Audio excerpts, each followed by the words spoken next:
नमस्कार दोस्तों, मैं रोहित छिल्लर स्वागत करता हूं आप सभी का आपके अपने YouTube चैनल छिल्लर सर पे। तो फ्रेंड्स, यहाँ पे आपकी जो भर्ती आती है उसकी पूरी जानकारी मैं आपको यहाँ पे एक वीडियो में बता देता हूँ। उसको देखने के बाद यदि आप उसके लिए एलिजिबल होते हो, क्योंकि सारी जानकारी A to Z जानकारी मैं आपको यहाँ पे दे देता हूँ कि कैसे कितनी एज वगैरह होनी चाहिए, क्या क्या पेपर में आएगा, सिलेक्शन प्रोसेस कैसा होगा, वो सारी डिटेल आपको यहाँ पे मिल जाती है।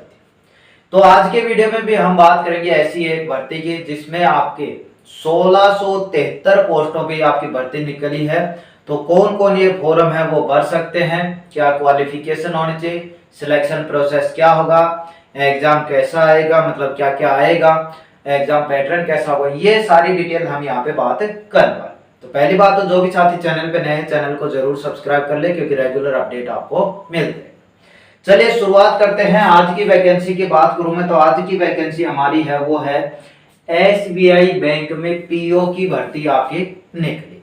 ठीक है, आप ऑफिसर रैंक की ये भर्ती है, लेकिन ये नहीं है कि ऑफिसर रैंक की भर्ती है तो कुछ डिप्लोमा वगैरह ये सारी चीजें यहाँ पे मांगते हैं, ऐसा कुछ भी नहीं है। सिर्फ और सिर्फ यदि आप कॉलेज कर भी रहे हो तो भी ये फॉर्म भर सकते हैं। क्या कह रहा हूँ, कॉलेज कर भी रहे हो तो भी फॉर्म भर सकते हो, और कॉलेज कर ली है तो आप जरूर कर सकते। चलिए शुरुआत करते हैं। सबसे पहले जी फॉर्म कब से कब तक भरे जा रहे हैं, तो फॉर्म आपके भरे जा रहे हैं 22 सितंबर से लेकर, किसी भर्ती है SBI बैंक में पीओ की भर्ती है, ऑफिसर रैंक की आपकी ये है। 22 सितंबर से लेकर 12 अक्टूबर तक फॉर्म आप भर सकते हैं, यानी 22 तारीख से आपके शुरू हो रहे हैं और 12 अक्टूबर तक आप ये फॉर्म भर सकते हैं। चलिए अगली चीज आती है जी इसका एग्जाम वगैरह क्या होगा। तो इसमें 3 फेज होने वाले हैं, मैं आपको बताना चाहूंगा। एक होता है फेज फर्स्ट, एक सेकंड और एक आपका थर्ड। सभी की डिटेल आपकी यहाँ पे दे दी गई है कि कब एग्जाम होगा, पहला कब होगा, दूसरा कब होगा, तीसरे में जो फेज में होते हैं वो सब चीजें कब होगी। तो पहला फेज है उसका एग्जाम होने वाला है 17 से 20 दिसंबर 2022। ठीक है, देखिए अक्टूबर तक फॉर्म भरे जाएंगे, 2 महीने बाद ही आपका एग्जाम है। तो मतलब ये है कि जल्द ही इसका रिजल्ट है। फाइनल सिलेक्शन आप जो मार्च अप्रैल आएगा 2023 में, उस तक इसका फाइनल सिलेक्शन भी हो जाएगा। ये चलो, और दूसरी बात कर लेते हैं, फेज 2 होगा वो आपका जाके होगा फरवरी में। ठीक है, तो ये 2 चीजों पे अभी ध्यान दीजिएगा। अब बात करता हूं मैं इसमें टोटल पोस्टें कितनी है। तो यहाँ पे आपको स्क्रीन पे भी दिखाई दे दिया होगा। इसमें टोटल जो पोस्ट है हमारी, टोटल पोस्ट वो कितनी है, 1673 पोस्टों पे ये वैकेंसी है। आपको स्क्रीन पे अच्छे से दिखाई दे रहा होगा कि कौन सी कैटेगरी की कितनी है, यानी जनरल की कितनी है 648 है, ईडब्ल्यूएस की 160 है, ओबीसी की 432, एसटी की 120, एससी की 240। ठीक है, ये आपकी यहाँ पे वैकेंसी। अगली चीज आती है जी क्वालिफिकेशन क्या चाहिए। तो इसके लिए जो क्वालिफिकेशन है वो आपकी हो जानी चाहिए, या फिर आप कॉलेज कर रहे हो यानी अपियरिंग हो, या फिर आपने कॉलेज कर ली है, तो दोनों आप यहाँ पे चल सकते हैं। कॉलेज कर रहे हो तो भी आप फॉर्म भर सकते हो, कॉलेज आपने कर ली है तो भी आप फॉर्म भर सकते हो। ये सारी चीजें आपकी यहाँ पे होनी चाहिए। कॉलेज कर रहे हो इसका ही मतलब ये नहीं कि आप फर्स्ट ईयर में ही हो। ठीक है, कॉलेज कर रहे हो इसका मतलब ये है कि आप फाइनल में हो, यानी 3 साल की आपकी जैसे बीएससी बीकॉम बीए होती है, तो उसमें आप फाइनल क्लास में फाइनल में हो, तभी आप भर पाओ। ये नहीं कि आप जो आपकी फर्स्ट ईयर है उसमें हो तब आप फॉर्म भरे, ठीक है, तब आप एलिजिबल नहीं हो। चलिए, तो ये चीज आपकी यहाँ पे है 31/12/2022 तक हो जानी चाहिए, ये जो भी है आपकी ये। इसके बाद बात आती है जी एज की। तो एज आपकी यहाँ पे मांगी गई है, वो मांगी गई है भाई यहाँ पे 21 से लेकर 30 साल तक, और ये काउंट होगी 1 अप्रैल 2022 को। एज क्या मांगी गई है, 21 से 30 साल, और एज काउंट होगी 1 अप्रैल 2022, यानी 1 अप्रैल 2022 को आप 21 के हो जाने चाहिए, और 1 अप्रैल 2022 को आप 30 साल से ऊपर नहीं होने चाहिए। और जिनको एज रिलैक्सेशन मिलता है, छूट मिलता है रूल के अनुसार, वो सब भी यहाँ पे मिले हुए हैं, यानी 3 साल की, 5 साल की, 10 साल की जो मिलती है वो भी आपके यहाँ पे मिले। तो ये कुछ था फॉर्म भरने आपके कब से कब तक है, टोटल पोस्टें क्या है, क्वालिफिकेशन क्या है, एज क्या है। अगली चीज आती है जी सिलेक्शन प्रोसेस कैसे होगा, किस पे डिपेंड करेगा। तो सिलेक्शन प्रोसेस में 3 फेज है। पहला फेज है उसमें प्री एग्जाम होगा, वो कब होगा, 17 से 20 दिसंबर। दूसरा फेज है उसमें भी आपका मेन एग्जाम होगा, वो कब है, फरवरी। इसके बाद तीसरा फेज है, इसमें आपका क्या होगा, इसमें आपका होगा इंटरव्यू और कुछ ग्रुप की आपकी एक्सरसाइज होगी, जो टोटल बात भी करेंगे। 50 जो आपका नंबर का होगा, जिसमें इंटरव्यू 30 का है और ग्रुप एक्सरसाइज 20 नंबर की। तो ये सब भी होंगे और ये आपके हो जाएंगे फरवरी लास्ट या फिर मतलब मार्च में आपका ये है, फरवरी लास्ट या मार्च में ये है, और फरवरी लास्ट और मार्च में ये है। यानी सेकंड पेपर होने के साथ साथ ही थोड़े बहुत अंतराल के बाद ही आपका ये तीसरा फेज है वो भी हो जाए। तो ये चीजें आपकी यहाँ पे। अगली चीज आती है जी अब सिलेक्शन प्रोसेस, तो इन चीजों पे होगा। तो इनमें आएगा क्या और कौन से फेज के नंबर है मेरिट में जुड़ेंगे। पहला फेज है आपका यानी प्री एग्जाम होगा 17 से 20 दिसंबर के बीच, ठीक है। तो इसमें आएंगे 3 ही सब्जेक्ट, स्क्रीन पे भी दिखाई दे दिए होंगे आपको। तो इसमें क्या क्या आएगा, एक तो इंग्लिश आएगा पहला फेज, दूसरा आपका यहाँ पे मैथ आएगा और तीसरा आपका रीजनिंग आएगा।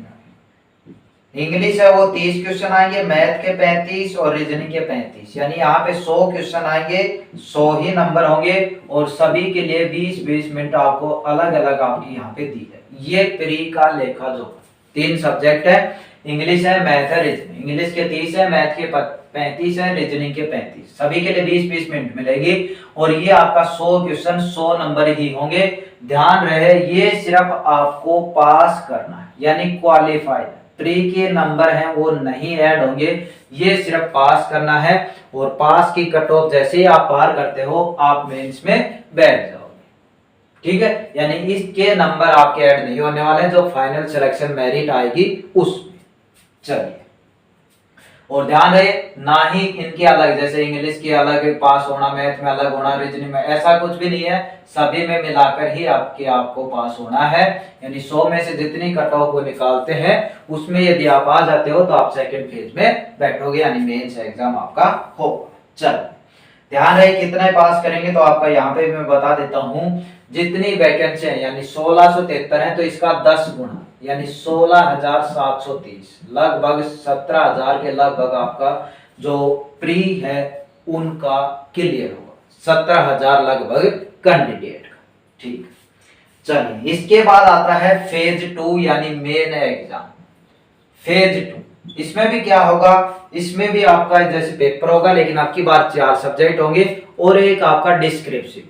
इसी में मेन में ही डिस्क्रिप्शन में आपको लेटर ऐसे लिखने हैं, 2 15-15 नंबर के होंगे, 30 नंबर के वो हो जाएंगे, नहीं 25-25 नंबर के होंगे, 15-15 मिनट टाइम दिया गया। यानी 2 ऐसे या लेटर आपसे लिखवाएंगे, 50 नंबर के होंगे और आधे घंटे का आपके पास टाइम होगा। मेंस में पहला पार्ट, उसमें तो 4 सब्जेक्ट आएंगे, मेंस में दूसरा पार्ट वो होगा आपका डिस्क्रिप्टिव, ठीक है। डिस्क्रिप्टिव मेंस का जो पहला पेपर होगा उसमें क्या क्या आएंगे, उसमें आएंगे भाई आपके एक तो रीजनिंग, एक आपका जो डाटा एनालिसिस वाले सवाल आते हैं जो आपने देखे होंगे डाटा वाले, वो क्वेश्चन आएंगे, और एक आपका जीके आएगा जिसमें बैंक से भी रिलेटेड आपके जीके पूछे जाएगी। सीधी सी भाषा में कहें तो इकोनॉमिक्स से ज्यादा क्वेश्चन आएंगे और इंग्लिश भी आपकी यहाँ पे आएगी, ठीक है। तो ये 4 चीजें, रीजनिंग, दूसरा आपका डाटा एनालिसिस और जो इंटरप्रिटेशन होते हैं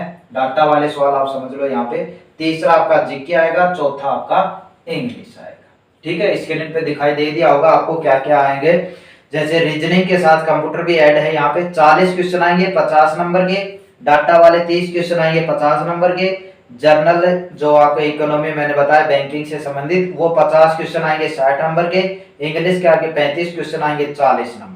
टाइम भी यहाँ पे अलग अलग आप देख पा रहे होंगे, किसी के लिए 50 मिनट है, 45 मिनट है, 40 मिनट, ठीक है। तो ये 155 क्वेश्चन होंगे, 200 नंबर का होगा, 3 घंटे इसके लिए आपको टाइम मिलेगा, जो आपका मेन एग्जाम है उसमें पार्ट 1। दूसरा पार्ट है उसमें आपको दिखाई दे रहा होगा कि 2 ऐसे लिखवा सकते हैं या फिर लेटर लिखवा सकते हैं, 50 नंबर का होगा, आधा घंटा आपको टाइम मिलेगा। यानी जो मेन एग्जाम है वो आपका कितने का होगा, 250 का होगा। ठीक है, प्री है 100 का होगा, केवल क्वालिफाइंग है, मेन एग्जाम आपका 250 का होगा। यानी इसमें जितने नंबर आएंगे वो आपके मेरिट में भी जुड़ेंगे। इसके बाद है वो आपका क्या, देखिए यहाँ पे 10 गुना पास हुए प्री में 16,000 यानी 17,000 मान लीजिए। जो मेन में पास होंगे वो होंगे वैकेंसियों के 3 गुना। कितने, वैकेंसियों के 3 गुना, यानी 1673 के 3 गुना, 16 तिया 48 यानी लगभग 5,000 कैंडिडेट। ठीक है, कितने होंगे, लगभग 5,000 कैंडिडेट हैं वो मेंस क्लियर करेंगे, यानी तीसरे फेज के लिए जाएंगे। और तीसरे फेज में आपका यहाँ पे होगा ग्रुप एक्सरसाइज 20 नंबर के और इंटरव्यू आपका 30 नंबर का, यानी टोटल जो है वो होगा आपका 50 नंबर का। यानी अब जो ग्रांड टोटल हो गया, सेकंड फेज है 250 का और जो तीसरा फेज है वो 50 नंबर, यानी जो ओवरऑल मेरिट बनेगी वो 300 नंबर में से आपकी यहाँ पे बनने वाली है। तो ये सारी डिटेल है वो आपकी यहाँ पे है। और इस तरह आपका जो फाइनल सिलेक्शन है वो आपका यहाँ पे हो जाएगा। ध्यान रहे नॉर्मलाइजेशन भी आपका यहाँ पे दे रखा है, तो नॉर्मलाइजेशन भी आपका यहाँ पे हो सकता है, कितना क्या होता है वो चीजें आपकी यहाँ। चलिए, तो ये इसकी जो मेन डिटेल थी जो आपको बतानी थी, जिसके चलते आप ये अंदाजा लगा सकते हो कि आप इसके लिए एलिजिबल हो या नहीं हो, वो सारी डिटेल मैंने आपको यहाँ पे बता। और उम्मीद करता हूँ जानकारी अच्छी लगी होगी। अच्छी लगी है तो लाइक करना, चैनल पे पहली बार है चैनल को सब्सक्राइब करना, किसी प्रकार का डाउट हो नीचे कमेंट करना, आपको आपका रिप्लाई जरूर मिलेगा। और इसकी जो पीडीएफ वगैरह होती है, वीडियो के साइड में ऐसा निशान मिलता है, यानी डिस्क्रिप्शन में जाओ, वहां पे टेलीग्राम चैनल का लिंक है, उसको ज्वाइन कर लो, उस पर पीडीएफ पूरी आपको ये मिल जाएगी। चलिए, इस वीडियो में इतना ही, मिलते हैं नेक्स्ट अपडेट के साथ। धन्यवाद।